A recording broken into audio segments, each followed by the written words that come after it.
to start off with the Summerall stuff because I think that's, I mean, you want to talk about crash out. Holy smokes. The Discord has exploded also. I mean, I'm concerned the members aren't real. I don't know what's happening, but the thing is overload right now. It's wild. And we're all in there trying to figure out what's going on. A lot of great conversations are happening in the voice chats, and we're gonna dive into it a little bit more with you guys. But it was hilarious because it happens, the news breaks. We're in this voice chat. I'm driving home. We're all playing in our head. We're playing like, what's happening? Why Jon Sumrall? Is it a flex? Is it a smokescreen? Is it reality? Like, nobody knows. So we take a step back and let's play every angle. As we're playing every angle and trying to figure out what's happening, it gets canceled. And we're like, now what? But I think it's still healthy because from the looks of it, it was a real interview. Can we agree on that?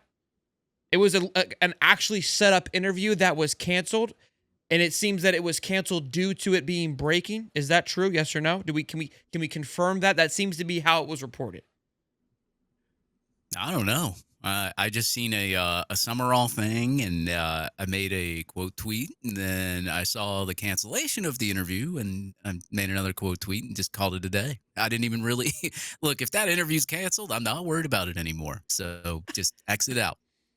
I will say this, boys. I was ready to go 10 toes down on why Summerall was going to be the next skate grader coach, and me and Dave have been going toe to toe. I ordered a green wave off of the Amazon, and it was going to be here today, and I was just going to come in just straight Summeralled up, ready to go. But it was chaos. It was chaos for sure. Connor, what did you hear on that? Yeah, so from my understanding is the interview was legit.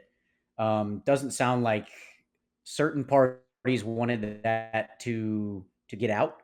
Yep. So, I mean, you go from there. Interview's canceled, and we're back aboard the lane train, moving forward. So, like I said, I love this stuff, man. The drama, the suspense, the smoke from all over the place. It's a lot of fun.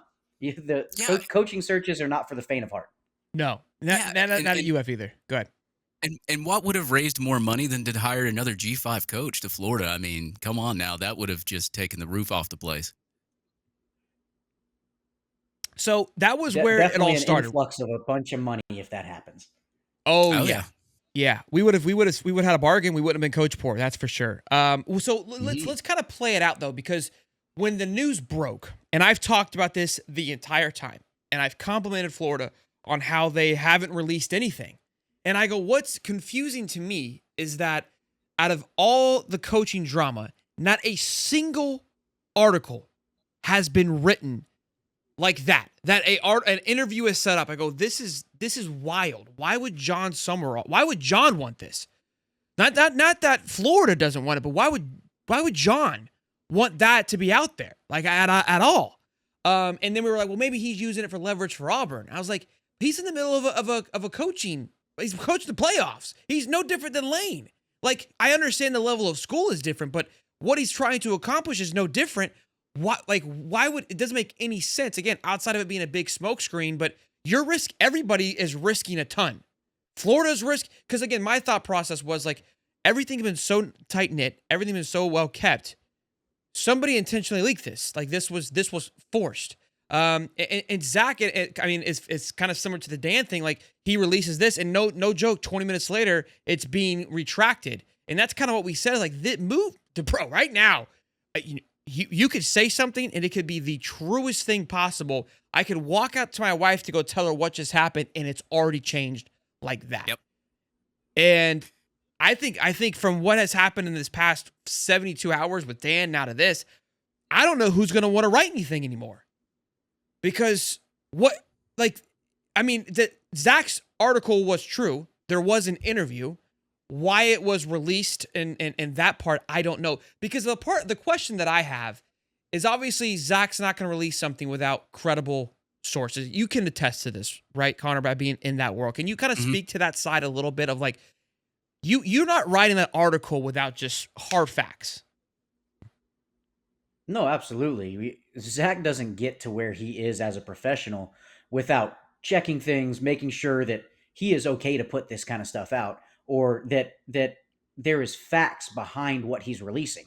Yeah. So I think the biggest thing for me, and I was talking to somebody about this after the release and then after the cancellation, was that Zach Abelverde at Gators Online for On Three or Rivals or whatever they are now, released it, and then Pete Nakos at On Three just Quoted it. rebuts his entire freaking his article. It was like, this is not happening.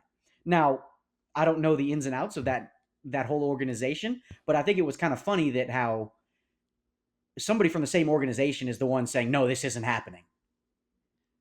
So that's okay.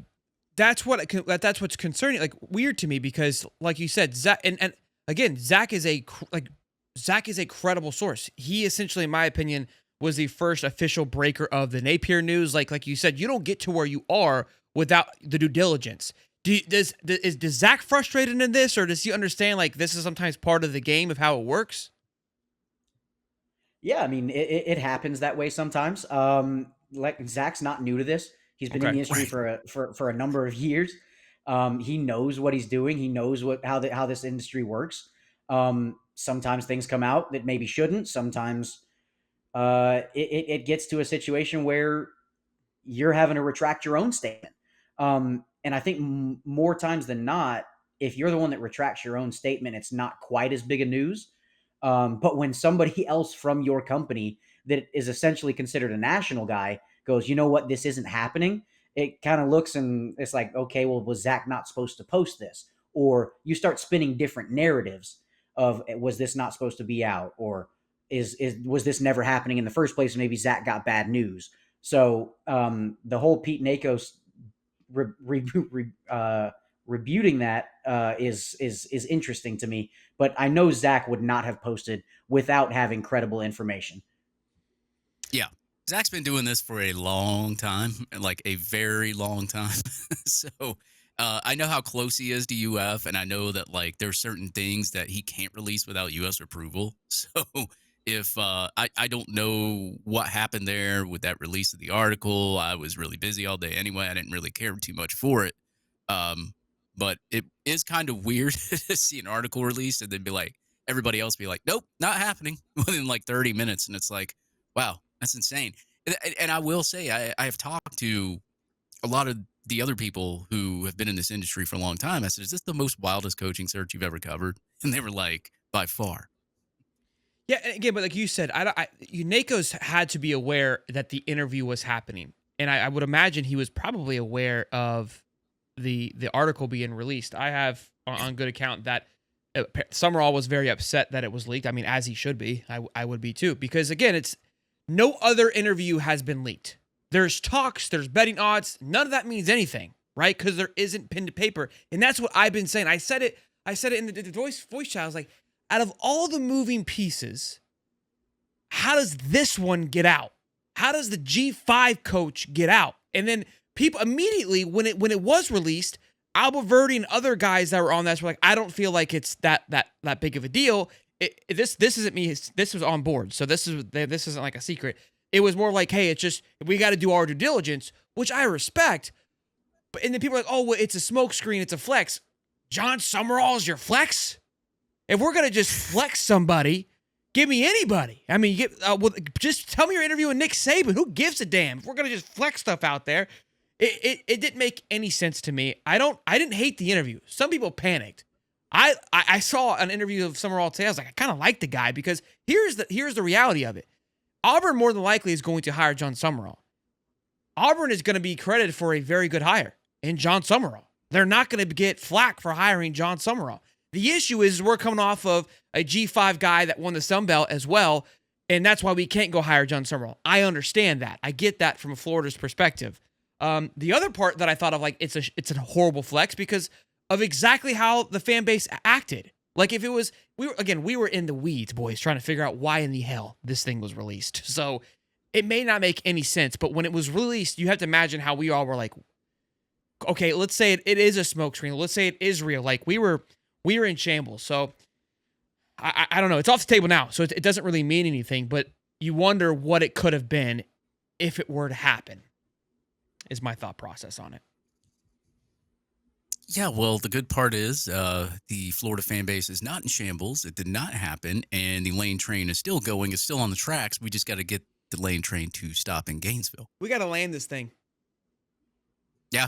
I mean, if you don't land Kiffin, and I even said this, it's like it would suck so bad if like you put all your work into like landing Kiffin like you did last year. You jumped on it early this year, and then some school with like all this crap going on, they're so disorganized, can't even pay off their other head coach, and they're in some kind of lawsuits with that, and they got all this mess coming up. Just comes in the last minute and just swoops them away from you. It's a bad look. So I don't know who this is. Gator Bag says chess, not checkers. It's not a flex. It's a legendary move. Stay tuned. Stay positive. And look, maybe it comes out. And here's the thing: because of this situation, the Summerall thing, and how it's all unfolded. Because again, how tight knit everything has been. We have talked for 2 to 3 weeks. We know that turnkey. The reason turnkey is here, so shit like this doesn't happen. So it feels like a executed slip up. And like come on, like we've been in Wavin and we're flying guys here, and we flew the Kiffin family here and nobody knew about it for 24 hours. But the G5 Summerall gets an interview at 2:30 on a Thursday and we're dropping bombs. Stop it. That's just disrespectful to us, the fans. Like we look stupid. Come on now. So again, I don't disagree. There could be a very big move to it. However, if old Scotty S swings and a miss, because this is going to look like a flop with this. That's just whether it is or it isn't. Perception's reality, boys. I mean, am I right? Like that's how it's going to look. It's going to look like he tried to make a swaggerish move and it bit him in the ass. That may or may not be true, but if this is how it ends, because the deadline's coming. The ultimatum is around the corner, whether it's before or after the Egg Bowl. Sir, there is no ultimatum. You've been told that. I don't believe it for a sec. I don't believe. I believe that Lane Kiffin did not get an ultimatum. I believe that his people may have got one, but Lane was unaware of the ultimatum. That's kind of how I played it. Guys, there's 1,200 people in here. Smash that like button. Lane allergies. Smash that like button. The super chats came flowing in, and you guys are incredible. $20 from Jeremy for the kids and the professor. He is part of one of the kids. $20 for Martha. I bet Martha's the one who leaked it. Our girl Martha Beers. Shout out to Martha I bet Beers. you it was. Martha's on the trail, man. $50 for the kiddos. Go Gators. Robert, my man, I appreciate it. $20 from Larry. Merry Christmas, kids. You guys are incredible, man. I got goosebumps. $5 from Nathan Gerwat. Let's keep it going. Feliz Navidad, $10. Austin Hackett. My bro Hollywood from Anthony Beck. $2. I love it. Let's go. Hightop Dave wins the house party. $5 from Spencer Daniel. So I bought the house. That was me that bought the house in Gainesville. I said, once we get Lane, I'm going to throw a big house party over there. $50. Lane Train said, Merry Christmas, kids. Gator for life. I love it. This is incredible. Wow. For the homeless people in Florida, $50. $3 from James, a hippo character waving, my man. $20 from Christine Jarls for the kids. Merry Christmas. Martha song link below for whoever just asked. We're going to play it later. $2. LSU's getting sloppy seconds. Kiffin to Florida from random. Another $2. And then $10. Happy Thanksgiving. Love the show. Love you too, man. Man, I love it. Again, I'll take a picture of all the stuff that we get. I told the kiddo he's gonna have fun getting all the toys. I hope he's okay when we give them all away. But he's got to figure it out. He's got to learn at some point. But the fun part's buying him anyways. He's got to learn how to swim and give and fly. You know how like when the bird learns how to fly. If you gotta give to receive. That's like, what it's give all us about. Kiffin, you'll receive happy fans. I really appreciate it.